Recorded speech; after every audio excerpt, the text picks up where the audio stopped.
us sing this song together. Energy flows, the energy of zeal flows through our beings like the current of the deep blue sea. Let us sing it together.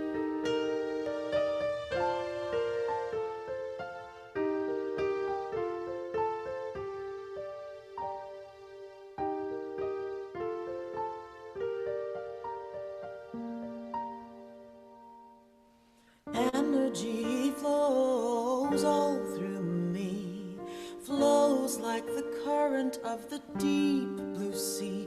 I am energized, I am revitalized, I am ready for this day, blessed be. I am ready for this day, blessed be. Energy flows all through me, flows like the current of the deep blue sea. I am energized, I am revitalized, I am ready for this day, blessed be. I am ready for this day, blessed be. Let's do that again. Energy flows all through me, flows like the current of the deep blue sea. I am energized, I am revitalized, I am ready for this day, blessed be. I am ready for this day, blessed be.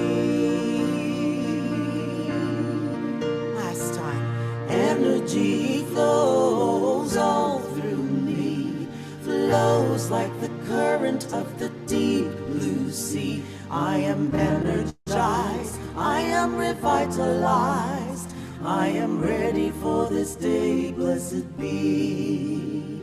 I am ready for this day, blessed be.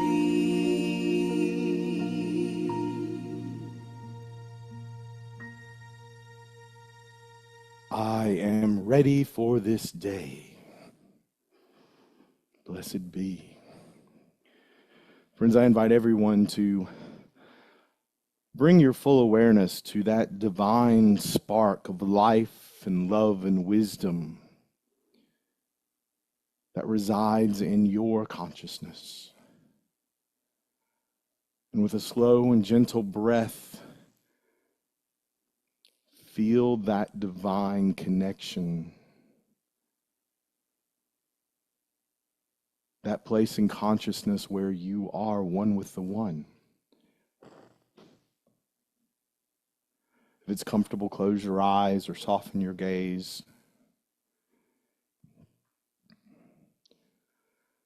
Bring your full awareness and attention to this vital energy of zeal, this call of divine mind that invites you to spring forth and do those things which ought to be done by you.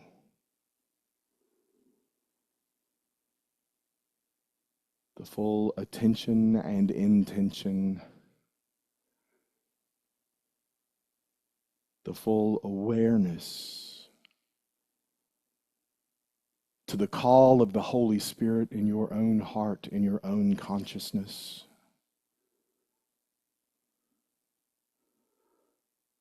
The call of absolute good and unconditional love.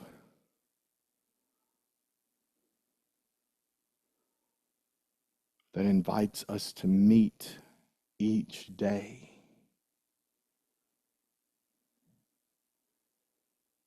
To meet each moment, moment by moment by moment, and to bless.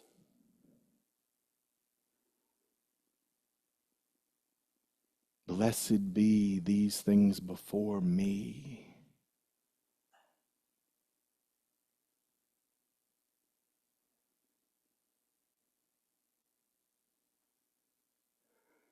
The Holy Spirit calls out to each and every one of us to spring forth with a mighty faith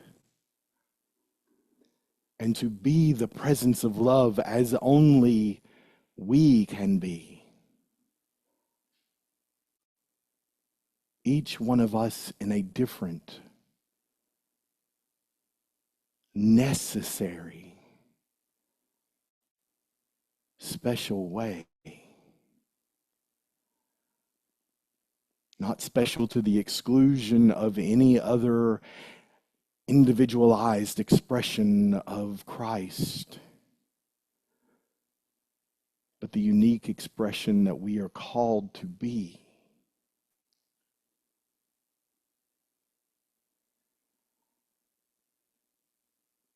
We are created in the image and likeness of the Creator. And the creative forces of life call out to us.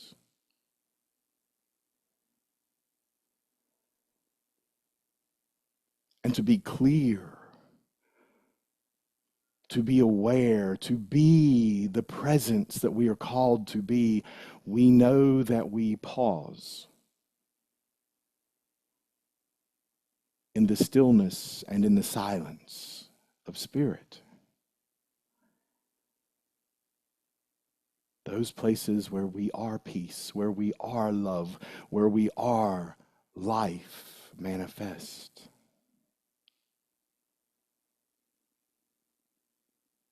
And so now we together, as a community of believers, we pause in the stillness and the silence, simply to listen, to know the will of God in this moment as us, in the silence.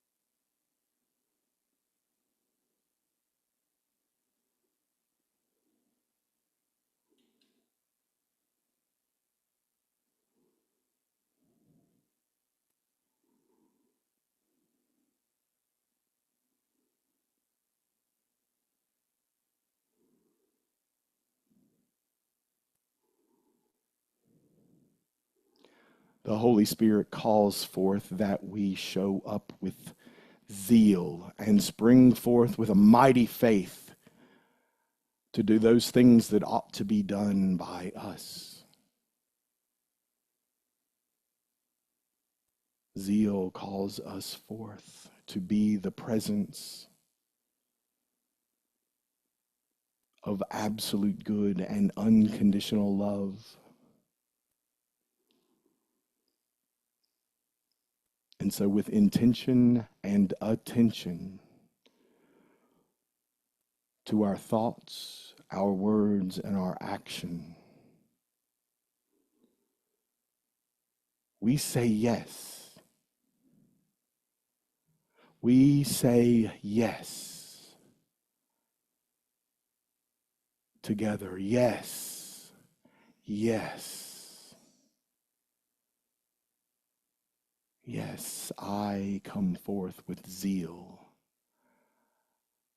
and a mighty faith to do those things that ought to be done by me,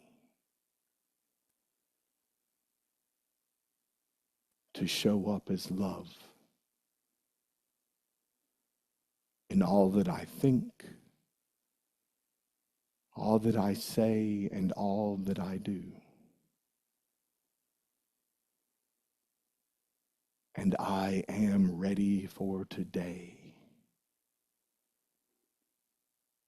I am ready for today. Blessed be.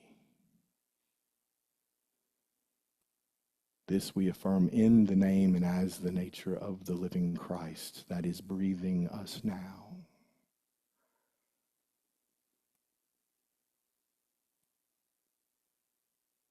And with a gentle breath, Maintain this awareness of zeal. Maintain this awareness of your connection to the One. And be present here and now in this community of believers, ready for today. And so it is, and so we let it be.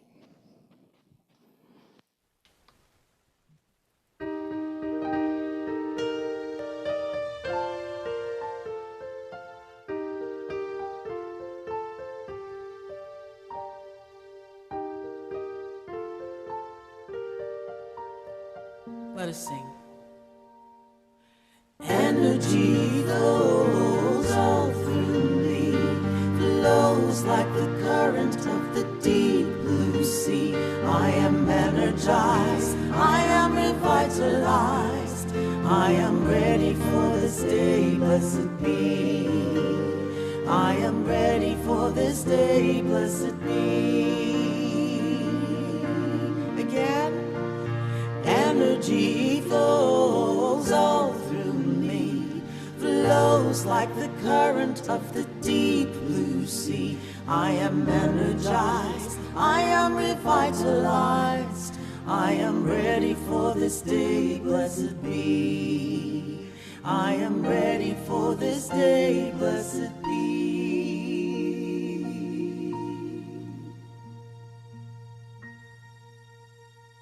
And as we prepare to receive Rev Todd's message, I'm going to sing this one for you. This is an oldie, but a goodie, so I hope that you enjoy it.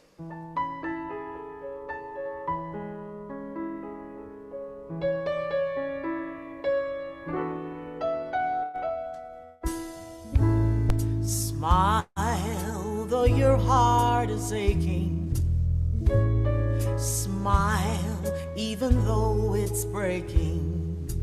When there are clouds in the sky, you'll get by.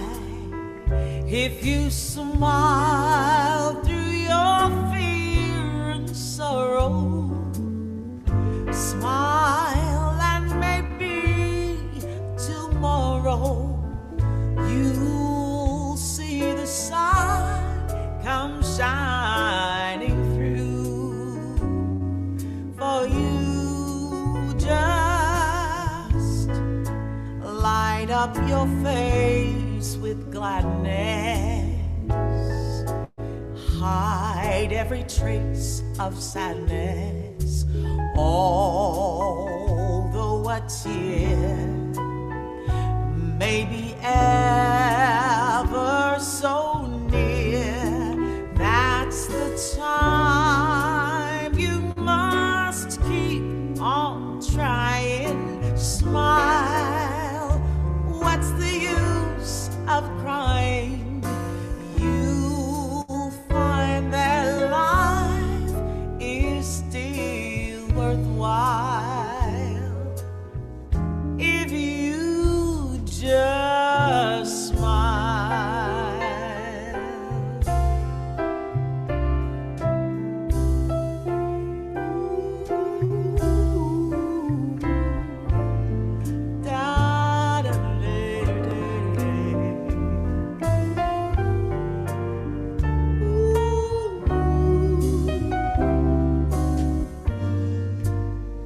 That is the time you must keep on trying. Smile, what's the use of crying? You'll find that life is still worthwhile if you just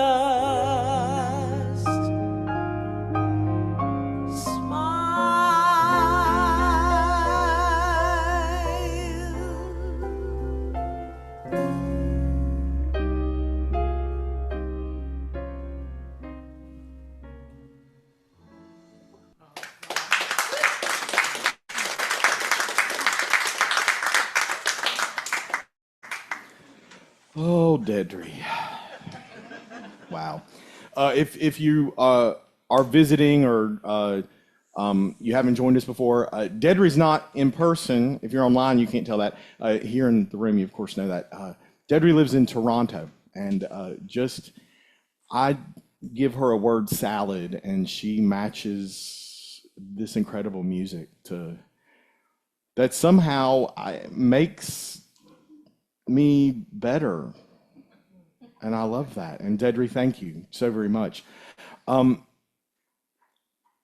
Just make sure we're all on the same page and we're up to date. We are continuing Ideas for Light-Filled Living. What was going to be one talk turned into 4 talks. And so this is part 3. And so if you've missed the first 2 and you're like, oh, they must have been fascinating, I want to hear what he had to say. That's my humility. That was part of last week's talk. They're online. You can see them either on YouTube, or you can go to our Facebook page and see those messages and hear more of Dedry's music and the daily words and all the stuff that we do. But if you really want to hear the announcements again, you'll have to just listen to today's. I know that's the highlight. So I've been leading a discussion group, and a few of you are in my discussion group. I've also got a lot of people that are joining me from the Northern Virginia and Maryland area to read the Book of Joy, the 8 pillars of joy in the Book of Joy that are talked about by Archbishop Desmond Tutu and the Dalai Lama.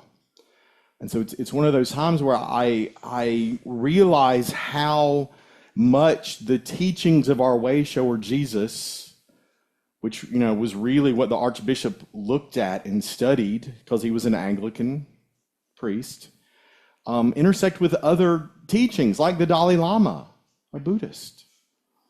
And they came up, and this is a reminder to some of you that there were 4 qualities of mind: perspective, humility, humor, and acceptance. And then 4 qualities of the heart: forgiveness, gratitude, compassion, and generosity. And so I've been pairing each week one quality of the mind and one quality of the heart for us to kind of dive into and see what we can learn and what practices we can embody to have more joy in our lives. Because who doesn't want more joy in life? And joy not to be confused with happiness, because happiness is often, influenced by what's happening out here on planet Earth, playground planet Earth. That, have you ever been on the playground and suddenly you needed a Band-Aid? Or stitches? Or a cast? So the happiness is sometimes a little bit fleeting, but joy is that embodiment of knowing that we are indeed like an embodiment, an individualized expression of divine mind, of God, good love showing up in us, as us. This Holy Spirit showing up through us to know itself fully and to know itself joyfully through us. And so today we're going to talk about humor, which of course is one of my favorite spiritual practices. And both Archbishop Tutu and the Dalai Lama emphasize the healing power of not taking ourselves or taking life too seriously. One of my favorite quotes is from Oscar Wilde, who said, "Life is far too short to be taken seriously." And I know this will be very difficult for some of you to believe, but I used to take myself way too seriously. Way too seriously. You might hear some of that story on Father's Day this year. The other thing that we're going to talk about today is compassion. And compassion, it is a cornerstone of the teachings of both of these enlightened masters. and compassion for other people they teach, well, it enhances our joy. And that's something to find out in the modern experience of America, that holding other people in compassion can emphasize our joy. Versus for looking at ways that other people are doing it wrong.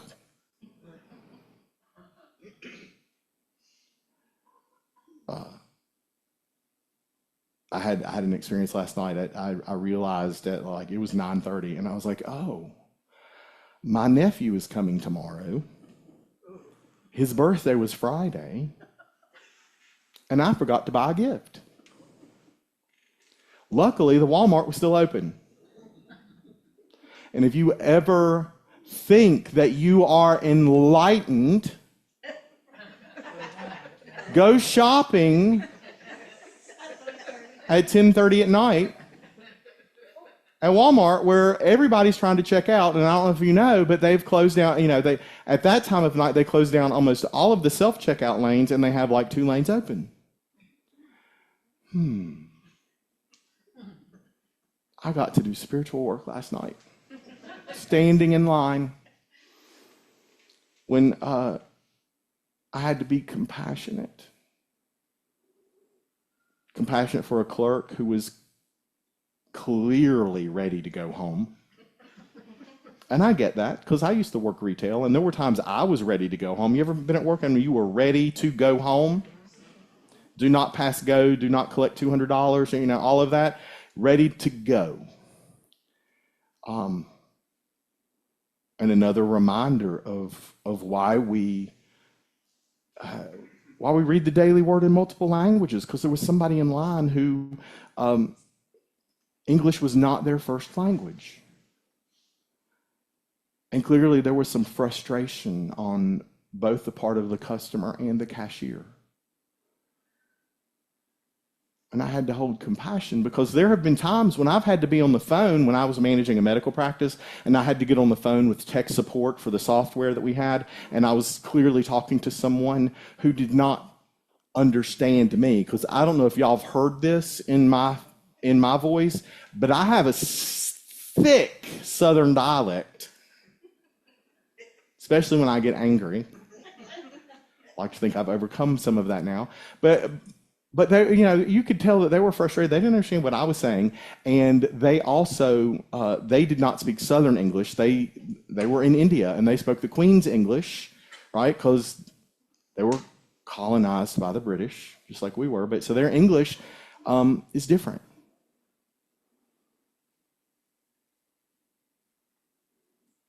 So I could hold compassion because I had an experience in my past. And it's late. I've had to work late, and I was tired. Our compassion, when we can stand in the truth that everyone is an individualized expression of love, and we're all just walking each other home, then we can increase our own ability for joy. When we stop labeling people as other, we stop shoulding on people because they're not doing it our way, even when they're not being as polite as we think they should. You ever held the door open for somebody and they walked through with a scowl on their face and they didn't say thank you? It's not about you holding the door open. That was for me. I was telling myself that because sometimes that gets on my nerves too, right? Because we're walking each other home. So compassion is so important, but even more importantly, I think for me, has been learning how to wield humor in the world. And I know that some of you, that this is another thing that some of you will find very difficult to believe, except maybe Betsy. Betsy will know this is true.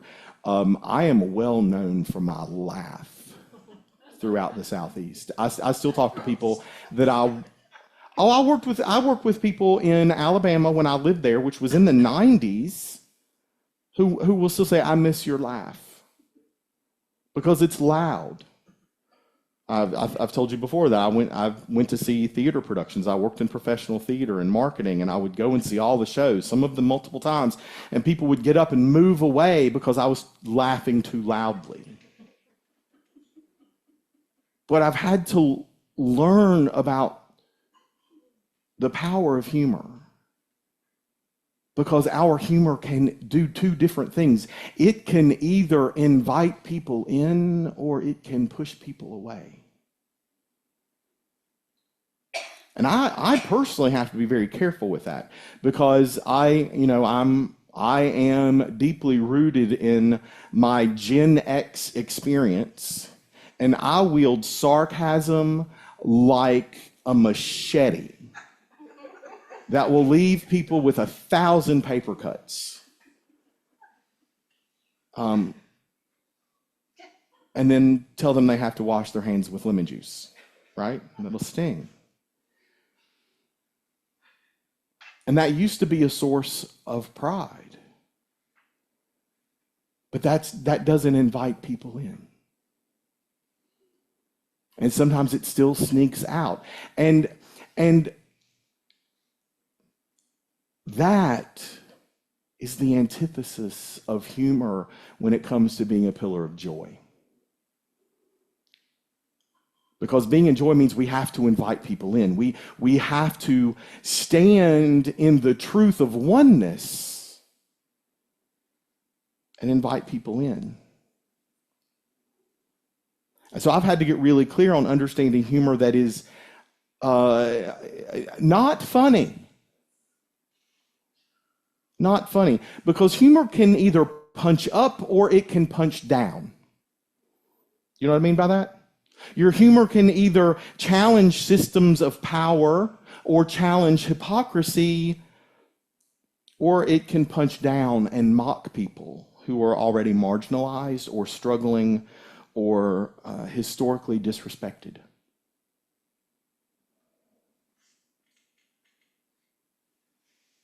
We've all heard inappropriate jokes that do that.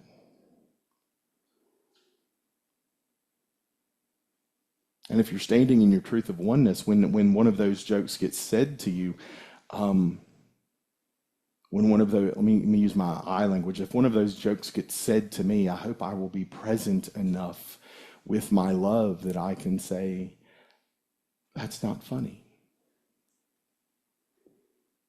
It's not funny when we punch down. Of course, that always invites a very common response. That's not how I meant it. You ever that? That's not what I meant. That's not what I meant. And I want to remind us all that intent does not erase effect. Whether we intend to hurt someone or not is not important, except for us to learn to do better. But there's a lot of humor in the world today that hurts somebody.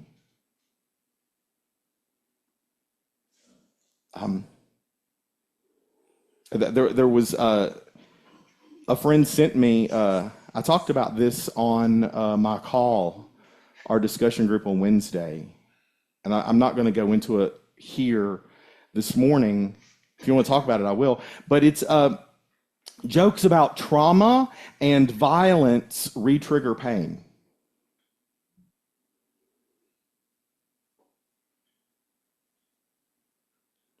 And I'm going to invite you to be really aware of that because this is June. And June is Pride Month. And how did something that was intended as a celebration of freedom and awareness for my LGBTQ plus brothers and sisters and theys and thems become so divisive?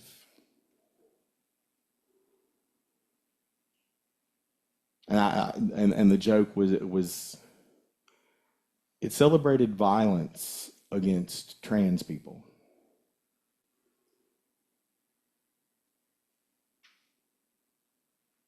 And it came, it was shared with me from, a dear friend of mine who is a gay man. And I have to be willing to stand in the truth and say, this isn't funny. Because anytime we dehumanize, when we devalue another individualized expression of God's love, we're not doing what our way shower told us to do. We're supposed to love one another. And it's not always easy. Humor should build bridges. And if somebody feels like they're the punchline, if you feel like you're the punchline, it's going to be harder to trust. It's going to be harder to know that I am safe.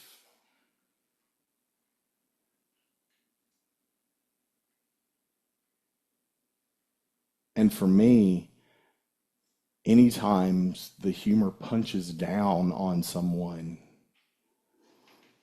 it reminds me of that quote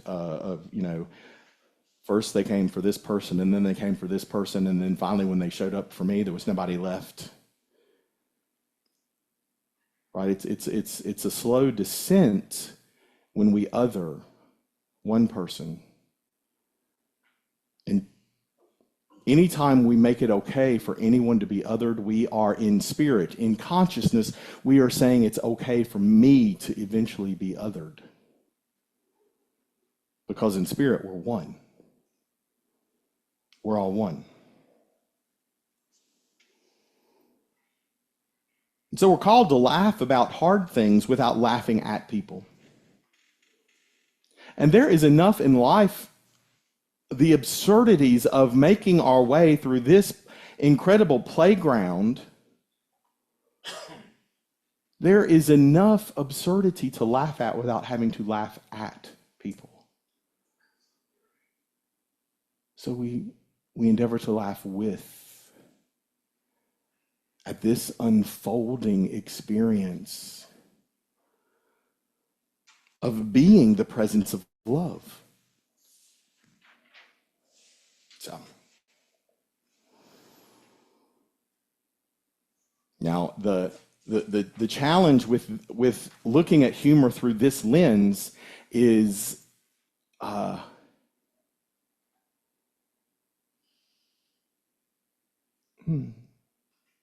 that people are going to call us what has emerged as either an insult or a badge of pride, depending on how you want to look at it. But when we stand with this truth that we can't laugh at people, that we laugh at situations, and then we call out that poor behavior of punching down and such, suddenly we get labeled woke. I've been called worse than woke. I even had it spray painted on my house twice, not woke, something else, when I was in high school. And I got to tell you, to me, being woke just means that I am awake and alert to the suffering and the marginalization of other people. That's all it is being alert and awake to marginalization, to the dehumanization, to not even seeing someone as fully human, but certainly not seeing them as fully divine in potential. And I got to tell you, I think that were he up and walking around Playground Planet Earth right now, Jesus would wear a shirt that said, "I'm woke as can be."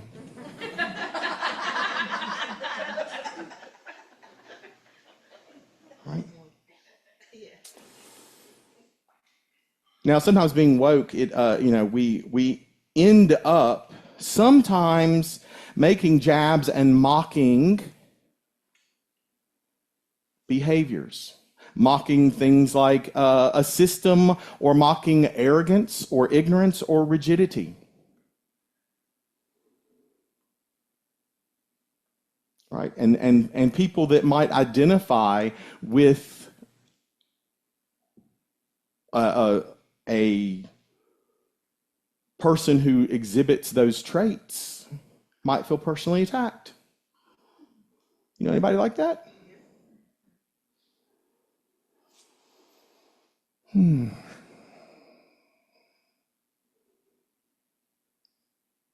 Be conscious of the tone.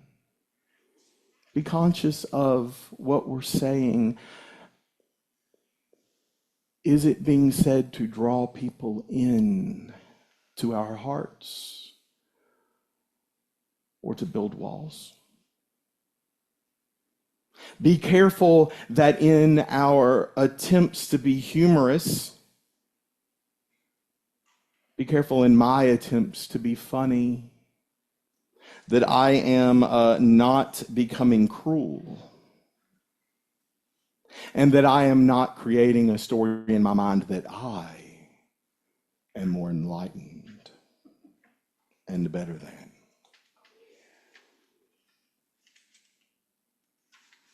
Right? As the Dalai Lama tells a story in the book, he once went to a conference where a guru had shown up and insisted that his chair be elevated. Because, and he sat there in somber stone face for the entirety of this gathering. And the Dalai Lama was like, wow. Wow. If you meet the Buddha on the road, kill him. If somebody shows up and tells you how enlightened they are, run.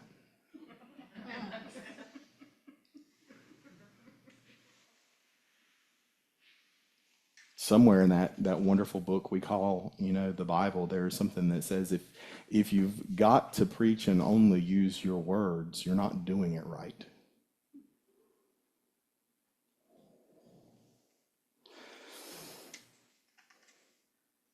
The Book of Joy reminds us that even when facing injustice or absurdity, compassion must accompany truth.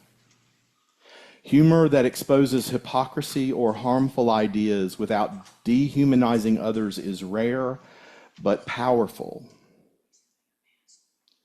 because it will call us in, not call us out.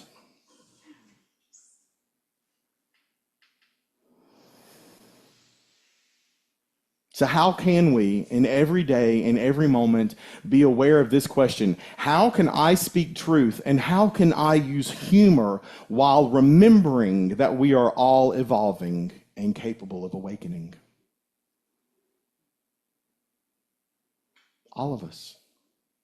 Even in this moment, there is always a possibility that we can awaken to a more fully present moment of love. We have to believe that's available for us, because if we don't believe it's available for us, then we don't really believe it's available for anybody else. And then we are holding them in consciousness in a limited place where they don't know oneness.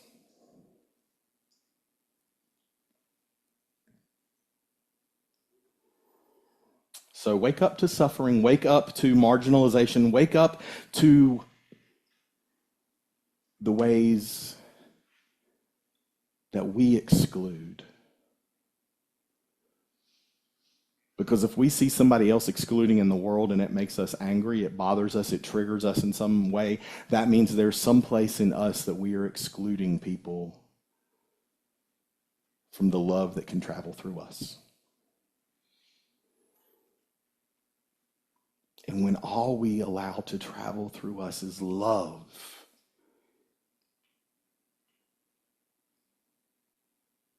especially when we're trying to be funny. We will know joy. And what could be better than that? So once again,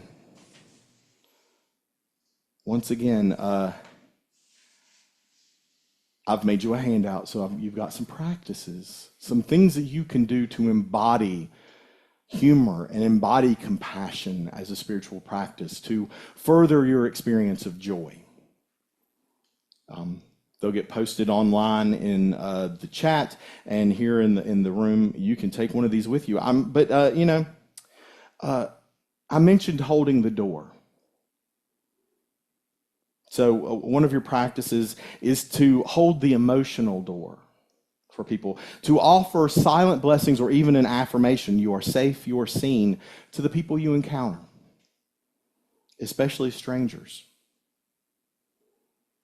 Hold open the door and let everyone know that they are blessed with your energy. You don't have to say anything. They don't have to meet your eye. You can just do that with your heart. And on your humor, right? Silliness is underrated. I really learned that during Hairspray. And if I could have found my flower that squirts water this morning, Jerry would be leaving here with wet hair.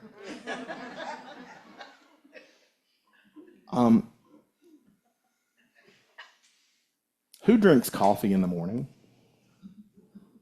Who says silly things like, oh, I can't get out of bed without my coffee. I can't get out of bed without my iced tea, right? Create a silly ritual. Bow to your coffee cup. Give it thanks for the joy it will bring you to wake you up in this moment. Be a little bit ridiculous. With intention. Right?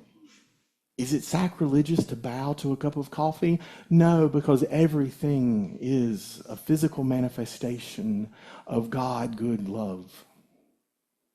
And while I think it's bitter and gross, enjoy it. Give thanks for the coffee beans. And the people who picked them, and the people that ground them, and the people that grew the sugar cane so you could swallow it because it's so bitter. And I know one of you's going to go, you just haven't had good coffee. Maybe not.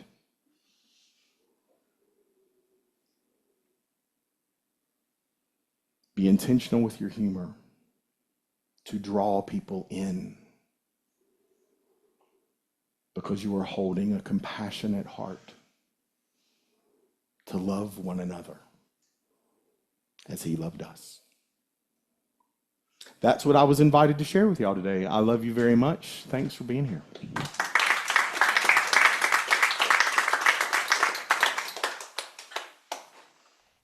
Thank you, Rev Todd, for your beautiful message.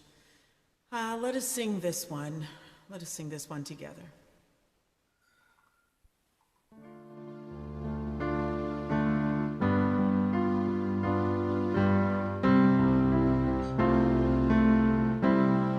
I'm here to remind you of your magnificence, to help you awake to all the wonder that you are. I long to show you all the joy you're worthy of. I'm here to remind you how much you truly loved. I'm here to remind you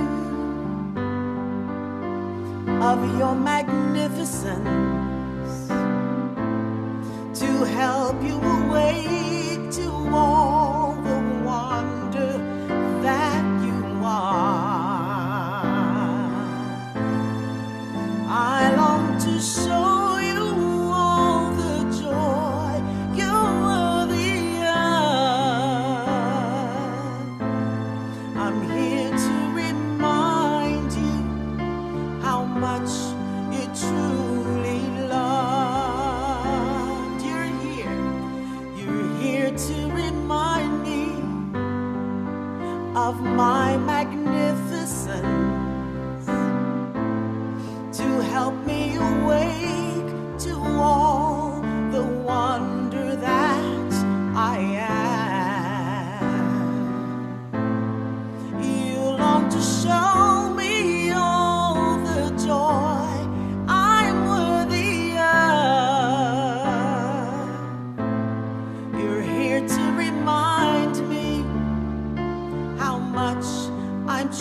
to remind you